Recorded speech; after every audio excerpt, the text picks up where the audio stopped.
Merci Seigneur. Eh ben, je suis content d'être là avec les garçons, avec mes frères, et puis avec mon ancien qui vous annonce la parole de Dieu ce soir. Quel privilège, quelle grâce de découvrir un Dieu si grand, avec les hauts, les bas, avec les épreuves, avec les faiblesses.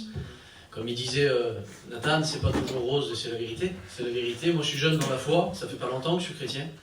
Ça fait 6 ans, mais c'est pas toujours comme on le veut ou comme on l'espère, mais tout concourt au bien. Tout concourt au bien de celui qui aime Dieu, et puis on apprend à aimer Dieu. Et pour ma part, je me suis converti assez jeune. C'est un peu long mon témoignage, je vais vous expliquer en 2 mots. Je me suis converti à l'âge de 19 ans, et j'avais beaucoup de combats dans mon cœur, pas par rapport à des liens ou par rapport à d'autres choses, parfois qu'on entend dans les témoignages, mais tout simplement par rapport à un contexte et par rapport à ce que j'avais entre les mains, c'est-à-dire la guitare, la musique. Et moi j'étais plongé là-dedans depuis que je suis petit, si vous voulez. Mon père m'a appris à jouer de la guitare, et puis à l'âge de 15-16 ans, 13-14 ans, même encore un peu plus jeune, et il y a des portes qui se sont ouvertes par rapport à ça dans le monde. Et c'était délicat parce que c'était bien dans un sens, il y a des bons souvenirs, on a vécu de belles choses, c'est bien, mais dans l'autre sens, j'avais un combat parce que moi, dans mon cœur d'enfant, j'allais à la réunion et j'essayais de comprendre si c'était la vérité. Et il y a des choses qui se sont mises en place. On a commencé à jouer de la guitare à gauche à droite. Je commençais à jouer dans les salles, dans les festivals, à la télé, à gauche à droite. Voilà, j'étais pas Kenji Girac, mais on jouait de la guitare, on faisait des belles choses. Et puis je rencontrais beaucoup de monde. Et puis vous savez, c'est un contexte et un milieu où ça va vite. J'avais un agent qui s'occupait de moi, après il y avait des dates de prévues, on devait partir aux États-Unis, on devait partir là-bas, on devait partir là-bas, et puis tout se mettait en place. Et puis plus j'avançais vers la majorité, c'est-à-dire vers les 18 ans, plus c'était du concret, parce qu'après c'est plus facile pour toucher de l'argent, tout ça, pour les festivals. Enfin c'était... Moi on venait, on me tapait sur le dos, puis on me disait, toi c'est tout tracé pour toi. Toi tu vas gagner de l'argent, tu vas rencontrer du monde, tu vas faire le tour du monde, tu vas faire ci, tu vas faire cela. Sauf que Swan, il s'asseyait dans un coin, dans sa petite loge, et puis il pleurait. Il pleurait avant de rentrer sur la scène, avant de jouer de la guitare. Il pleurait avant d'aller jouer dans le bar devant les hommes. Il pleurait avant de jouer avec George Benson. Il pleurait avant de jouer avec Beryl Lee, pour ceux qui connaissent un petit peu dans ce milieu-là. C'était inexplicable pour moi, parce que je vivais des choses extraordinaires que les autres me disaient, ma famille me disait, mais c'est bien ce que tu vis. Je disais rien, moi, mais dans mon cœur, il y avait un vide.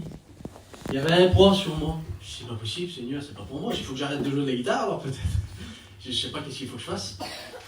Et aujourd'hui, quand je suis dans des églises comme ça, puis que je joue pour Dieu, vous ne pouvez pas vous imaginer à quel point je suis heureux et épanoui.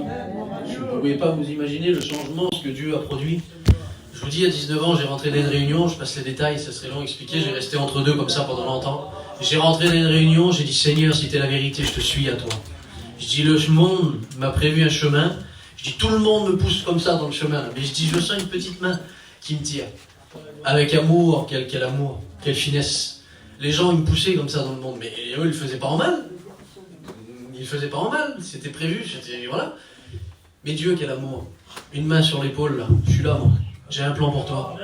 Quel privilège, quelle grâce, Seigneur. Et ben, je dis, Seigneur, je veux croire, je veux t'accepter. Puis il a fait un appel, le serviteur, j'ai levé ma main, je suis venu devant. J'ai été baptisé du Saint-Esprit.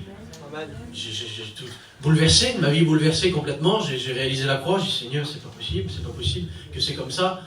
Et puis je l'ai mis au service du Seigneur. Après, on joue quelques cantiques avec la grâce de Dieu. Et puis c'est un privilège. Je vous dis, j'ai appris à grandir avec Dieu, dans les hauts, dans les bas. J'ai besoin de lui tous les jours. Je le découvre. Je vous le dis, c'est dur à expliquer avec des mots, d'être plus épanoui et plus heureux à jouer je le dis souvent, mais à jouer devant, parfois en dessous d'une toile, devant 2-3 chrétiens, ou de jouer un petit cantique pour une personne des fois, que de jouer à l'Olympia ou au Casino de Paris devant des milliers de personnes en gagnant de l'argent. Être plus épanoui et plus heureux dans ces moments-là. Ça, faut le vivre, et c'est ce que j'ai vécu. Je ne le dis pas par orgueil dans mon témoignage, comprenez le bien, ça fait partie de ma vie, de mon témoignage, mais Dieu a tout bouleversé. Aujourd'hui, voilà, je suis chrétien avec la grâce de Dieu. Par la suite, bien sûr, j'ai passé par les eaux du baptême, et puis j'ai eu le privilège d'avoir un petit foyer chrétien. Aujourd'hui, on a un petit bébé en bonne santé. Le Seigneur, avec sa grâce, nous appelle à son service. Alors, plus ça approche, plus on... Mais lui, il commence à mener les chambres. Hein. Mais Dieu est bon. Dieu est bon. On a besoin de lui, Seigneur Jésus.